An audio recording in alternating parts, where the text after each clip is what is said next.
ନମସ୍କାର। କଣ ଆପଣ ଜାଣନ୍ତି ଇତିହାସ ଲୁଚାଇଛି ଓଡ଼ିଆଙ୍କ ବୀରତ୍ୱର କଥା, ଓଡ଼ିଆଙ୍କ ସ୍ୱାଭିମାନର କଥା। ଭାରତର ଇତିହାସ ବହିରେ ଆକବର, ଔରଙ୍ଗଜେବ, ଅଶୋକ ଅଛନ୍ତି ଅନେକ ଶାସକ, ଅଛନ୍ତି ଅନେକ ବୀର। କିନ୍ତୁ କଳିଙ୍ଗର ସୁରବୀର କେଉଁଠି? କଳିଙ୍ଗ ଯୁଦ୍ଧ କହିଲେ ଆମେ କଣ ଶୁଣୁ? ଅଶୋକଙ୍କର ପରିବର୍ତ୍ତନ। କିନ୍ତୁ କେହି ପ୍ରଶଂସା କରନ୍ତି ନାହିଁ କଳିଙ୍ଗବାସୀଙ୍କ ସାହସକୁ ନେଇ। ହଜାର ହଜାର କଳିଙ୍ଗ ସେନା, ସାଧାରଣ ଜନତା ନିର୍ଭୟରେ ଅଶୋକଙ୍କର ବିଶାଳ ସେନାର ସମ୍ମୁଖୀନ ହେଲେ। ଆତ୍ମସମର୍ପଣ କଲେ ନାହିଁ।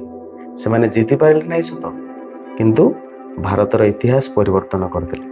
ଯଦି କଳିଙ୍ଗ ନଥାନ୍ତା, ଅଶୋକ ଚଣ୍ଡାଶୋକରୁ କଣ ଧର୍ମାଶୋକ ହୋଇପାରିଥାନ୍ତେ? କିନ୍ତୁ ଇତିହାସ ଗର୍ବ କରେ ଅଶୋକଙ୍କୁ ନେଇ, ଆଉ ଭୁଲିଯାଏ କଳିଙ୍ଗର ସୁରବୀରଙ୍କୁ। ଏହା ହେଉଛି ସେହି ସତ୍ୟ ଯାହା ଇତିହାସ ଲୁଚେଇ ରଖିଛି। ଗର୍ବ କରନ୍ତୁ, ଆପଣ କଳିଙ୍ଗର ସନ୍ତାନ।